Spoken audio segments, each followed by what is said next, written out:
Ini adalah 5 aset yang wajib teman-teman miliki jika ingin bertahan di kehidupan ini.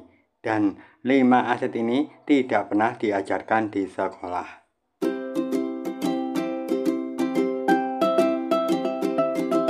Saya ingatkan kembali bahwa semua ini tidak pernah diajarkan di sekolah. Sekolah hanya mengajarkan bagaimana caranya kita agar menjadi karyawan atau robot di suatu perusahaan. Karena sekolah itu didirikan pada saat era industri, di mana industri sedang banyak sekali membutuhkan tenaga kerja. Sekolah nggak pernah mengajarkan hal-hal esensi agar kita bisa bertahan di kehidupan. Nah, apa saja 5 aset yang harus teman-teman miliki? Yang pertama adalah bisnis. Ya, teman-teman harus menjadi wirausaha. Selama ini di sekolah, kita selalu di-brainwash agar kita menjadi seorang karyawan. Contohnya gini, ketika teman-teman baru lulus kuliah, pasti pertanyaan yang sering terlontar adalah kerja di mana? Jarang sekali atau bahkan tidak ada yang menanyakan buka usaha apa, berapa jumlah karyawannya. Ini hal yang sangat aneh. Kenapa aneh? Karena kita sekolah dari SD hingga kuliah itu totalnya sekitar 16 tahun. Bagaimana mungkin kita sudah belajar selama 16 tahun tapi kita tidak bisa jadi pengusaha? Di sekolah nggak pernah diajarkan tentang wirausaha.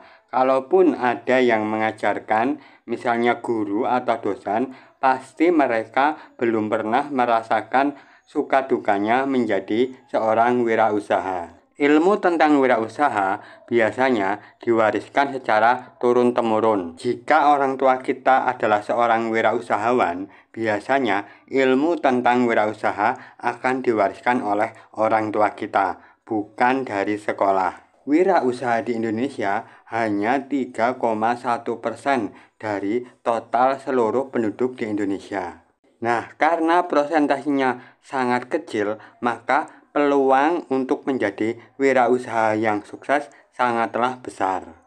Aset yang kedua adalah real estate. Wirausaha saja jarang atau bahkan tidak pernah disinggung di sekolah, apalagi tentang ilmu real estate. Ilmu real estate tidak pernah dipelajari di sekolah. Ilmu real estate hanya bisa dipelajari di lapangan dengan cara trial and error. Kita harus sangat bersyukur karena tinggal di Indonesia, di mana masih ada pemikiran banyak anak, banyak rezeki, sehingga jumlah penduduk Indonesia terus bertambah. Hal itu sangat bagus buat teman-teman yang ingin membangun aset di sektor real estate. Real estate itu aset yang paling mudah untuk dibangun. Kenapa paling mudah untuk dibangun? Karena itu bisa dibangun tanpa uang sama sekali. Tapi syaratnya kita harus kembali ke aset nomor 1, yakni kita mempunyai bisnis. Tanpa bisnis, kamu tidak akan bisa mengumpulkan aset real estate. Karena bisnis adalah salah satu syarat untuk pengajuan KPR. Jadi kalau teman-teman ingin mengumpulkan aset di real estate, teman-teman harus punya bisnis terlebih dahulu. Aset yang ketiga adalah paper asset. Paper asset itu seperti saham, reksadana, bitcoin, dan lain sebagainya. Dengan membeli saham, kita bisa memiliki sebagian kecil porsi dari sebuah perusahaan. Tapi memang aset saham ini adalah aset yang sangat beresiko. Kita bisa kaya instan, tapi bisa juga miskin instan. Maka dari itu, teman-teman harus benar-benar belajar dulu sebelum terjun ke dunia persahaman. Aset yang keempat adalah internet.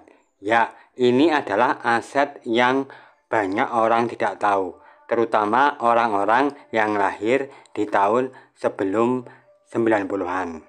Dengan internet, kita bisa jadi seorang YouTuber, bisa menjadi seorang TikToker yang bisa mendapatkan endorse, atau bisa menjadi penjual online yang tentunya butuh akses internet. Nah, buat kamu yang tidak terlalu paham di dunia internet, aset internet tetap harus dibangun.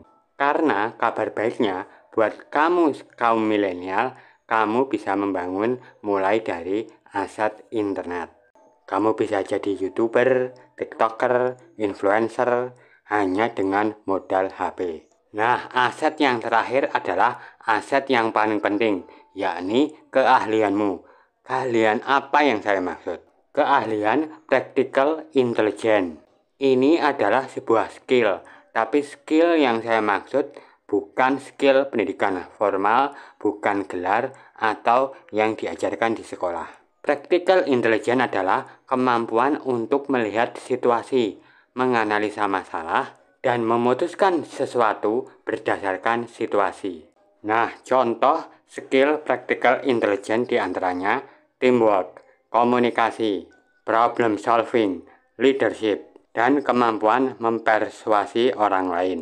Seperti yang kita tahu, sekolah kan nggak mengajarkan skill ini. Nah, jadi masih sedikit orang yang mempunyai skill ini. Kalau kamu punya skill-skill tadi, kamu sudah punya aset yang sangat besar. Kamu sudah bisa menjadi wirausaha yang efektif, produktif, dan lebih bijak daripada wirausaha yang lain. Kalau kamu punya pertanyaan, jangan lupa komen di bawah. Bagikan kepada teman-teman yang lain. Sampai jumpa di video selanjutnya. Salam Financial Freedom.